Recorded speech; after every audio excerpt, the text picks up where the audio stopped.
తినేందుకు ఇంట్లో స్నాక్స్ ఏమీ లేనప్పుడు పిల్లల కోసం ఇలా ఒక్క బంగాళదుంపతో పొంగడాలు వేసి చూడండి. చాలా రుచిగా ఉంటాయి. బంగాళదుంప బ్యాటర్ని గ్లాస్లో వేసుకొని ఇలా మంచిగా పొంగడాలు వేసుకుంటే చాలా టేస్టీగా అయితే ఉంటాయి. ఈ పొంగడాలను చాలా ఈజీగా ప్రిపేర్ చేసుకోవచ్చు. చాలా సాఫ్ట్గా ఇంకా దూదిలాగా ఉంటాయి అన్నమాట. పిల్లలు చాలా ఇష్టంగా తింటారు. ఈ రెసిపీని ఎలా ప్రిపేర్ చేసుకోవాలో ఈ వీడియోలో చూపిస్తాను. స్కిప్ చేయకుండా చివరి వరకు చూసేయండి. అలాగే లైక్ అండ్ కామెంట్ చేయడం కూడా మర్చిపోవద్దు. ఇక ఈ రెసిపీ కోసం నేనైతే ఇక్కడ ఒక బంగాళదుంపని తీసుకొని ఇలా నీట్గా పీల్ చేసేసుకుంటున్నాను. ఒకే ఒక బంగాళదుంప చాలండి. చాలా పొంగడాలు అయితే రెడీ అయిపోతాయి. చాలా ఈజీగా చేసుకోవచ్చు. ఇలా మొత్తం పీల్ చేసుకొని క్లీన్ చేసుకున్న తర్వాత ఇలా ముక్కల్లాగా కట్ చేసుకొని ఒక మిక్సీ జార్లో అయితే వేసుకుంటున్నాను. తర్వాత ఇందులో 1 ఇంచు అల్లం ముక్క కూడా కట్ చేసుకుని వేసుకున్నాను. 2-3 పచ్చిమిర్చి కూడా వేసుకుంటున్నాను. పిల్లలు తినే వాళ్ళైతే, కారం తినలేని వాళ్ళైతే కాస్త చూసుకొని వేసుకోండి. తర్వాత కొంచెం కొత్తిమీర తీసుకున్నాను. ఆకులన్నీ సపరేట్ చేసుకొని కాడలు మొత్తాన్ని ఇందులో వేసుకుంటున్నాను. తర్వాత పొంగడాల్లో పొల్లల్లాగా తగలకుండా ఫ్లేవర్ మాత్రం మంచిగా వస్తుంది ఇలా గ్రైండ్ చేసుకునేటప్పుడు యూస్ చేసేస్తే. తర్వాత ఇదంతా మిక్సీ చేసుకోవాలి. మూత పెట్టుకొని నీట్గా ఫైన్ బ్యాటర్ లాగా మిక్సీ అయితే చేసుకోవాలి. ఇలా రావాలన్నమాట. బంగాళదుంప మొత్తము మెత్తగా వీడియోలో చూపిస్తున్నట్టుగా ఇలా మెత్తగా అయితే పేస్ట్ లాగా మెదిగిపోవాలి. తర్వాత ఇందులో ఒక 2-3 ఆనియన్స్ని ఇలా రఫ్గా చాప్ చేసుకుని వీటితో పాటు కాస్త ఉప్పు కూడా వేసుకోవాలి. లేదంటే బంగాళదుంప నల్లగా అయిపోతుందన్నమాట.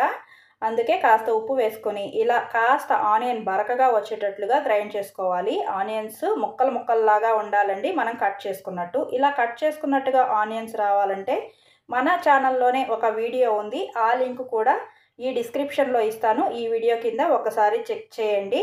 చాలా నీట్గా ఆనియన్స్ని అయితే మిక్సీలో చాప్ చేసుకోవచ్చు, కట్ చేసే పని లేకుండా. తర్వాత ఇక్కడ నేను దోశ బ్యాటర్ని తీసుకుంటున్నాను. మీ దగ్గర ఇడ్లీ బ్యాటర్ ఉన్నా తీసుకోవచ్చు అన్నమాట. రవ్వ ఇడ్లీ బ్యాటర్ కూడా తీసుకోవచ్చు, ఏం పర్లేదు. తర్వాత గ్రైండ్ చేసుకున్న బంగాళదుంప మిశ్రమాన్ని అంతా ఇందులో వేసేసి తర్వాత పక్కన పెట్టుకున్నాం కదా కొత్తిమీర ఆకుల్ని సపరేట్ చేసుకొని అవి కూడా వేసేసి టేస్ట్ కోసం అడ్జస్ట్ చేసుకొని కాస్త ఉప్పు వేసుకోవాలి. నేను పిండిలో ఉప్పు వేయలేదు కాబట్టి ఇందులో వేస్తున్నాను. మీరు ఒకవేళ దోశ బ్యాటర్లో ఉప్పు వేస్తుంటే కనుక చూసుకొని వేసుకోవాలి. తర్వాత కాస్త వాము వేస్తున్నాను. తర్వాత కొంచెం జీలకర్ర వేస్తున్నాను. వాము వేయడం వల్ల మంచి టేస్ట్ వస్తుంది, ఇంకా పిల్లలకు డైజెషన్ బాగుంటుంది. తర్వాత చిటికెడు పసుపు, ఒక చిన్న కప్పు మైదా పిండి వేస్తున్నాను. ఈ మైదా మీకు ఇష్టం లేకపోతే ఈ ప్లేస్లో ఎలాంటి పిండినైనా యూస్ చేయొచ్చు. అంటే వరి పిండినైనా యూస్ చేయొచ్చు, దట్ మీన్స్ బియ్యం పిండి, దాన్నైనా యూస్ చేయొచ్చు. లేదంటే రాగి పిండి, సజ్జ పిండి, జొన్న పిండి, ఏ పిండి అవైలబుల్ ఉంటే ఆ పిండిని యూస్ చేసుకోవచ్చు అనమాట. ఈవెన్ గోధుమ పిండిని కూడా యూస్ చేసుకోవచ్చు. ఈ పిండిలన్నీ మిక్స్ అయ్యే వరకు కాస్త చేత్తో అయితే కలుపుకోవాలి. మీ దగ్గర బ్లెండర్ ఉంటే కనుక బ్లెండర్తో కూడా మిక్స్ చేసుకోవచ్చు.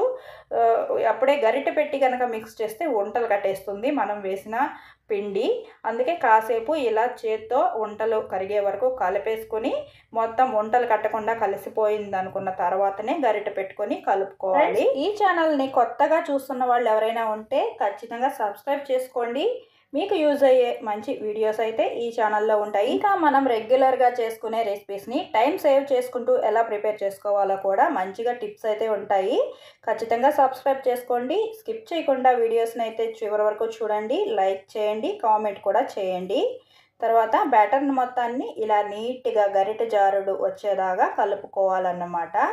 ఇందులో నేనైతే సోడా ఉప్పు అయితే వేయట్లేదండి, వంట సోడా. మీకు నచ్చితే కనుక వేసుకోవచ్చు, అవసరం లేదు. ఇది వేయకపోయినా కూడా, సోడా ఏమీ అవసరం లేకపోయినా కూడా మనం బంగాళదుంప వేసాం కాబట్టి చాలా సాఫ్ట్గా వస్తాయి, చాలా పఫీగా అయితే వస్తాయి.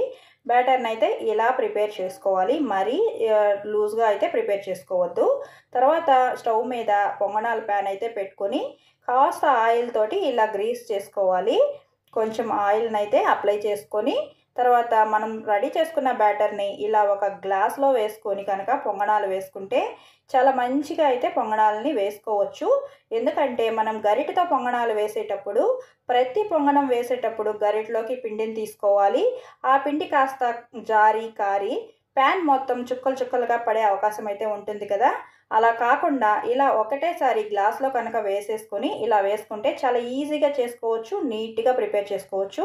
తర్వాత మూత పెట్టుకొని SIM to medium flame adjust చేసుకుంటూ పొంగనాలను అయితే 1 నిమిషం పాటు ఉడికించుకున్న తర్వాత ఒక ఫోర్క్ లేదా స్పూన్ సహాయంతో ఇలా నీట్గా అయితే పక్కకి తిప్పుకోవాలి. ఒకవైపు కాలింది కదా, ఇప్పుడు రెండో వైపుకు తిప్పుకొని మళ్ళీ బాగా ఉడకబెట్టుకోవాలన్నమాట. సెకండ్ టైం తిప్పుకున్న తర్వాత మూత పెట్టక్కర్లేదు, నీట్గానే ఉడికిపోతాయి.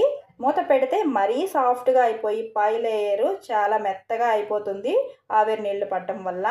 అలా అవ్వకుండా ఉండాలంటే మూత పెట్టకుండా ఫస్ట్ టైం మాత్రమే మూత పెట్టుకొని ఉడికించుకుంటే సరిపోతుంది. మీరే చూస్తున్నారు కదా, ఫోర్కుతో ఇలా గుచ్చుతుంటేనే ఎంత సాఫ్ట్గా దూదిలాగా లోపలికి వెళ్ళిపోతున్నాయో అంత మెత్తగా అయితే ఉంటాయి అన్నమాట.